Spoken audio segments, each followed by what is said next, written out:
తెలిసి తెలియక చేసిన పాపం పరిహరించునట ఒకటే మార్గం. ద్వాదశ జ్యోతిర్లింగ దర్శనం, చిత్తశుద్ధితో లింగార్చనము.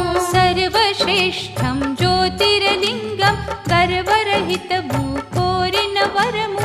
పర్వత శిఖరారోహణ మార్గం, పార్వతీపతి పరమేశ్వర లింగం. పరమపితా పరమాత్ముడు శివుడు, నిరతము భక్తుల బ్రోచే విభుడు.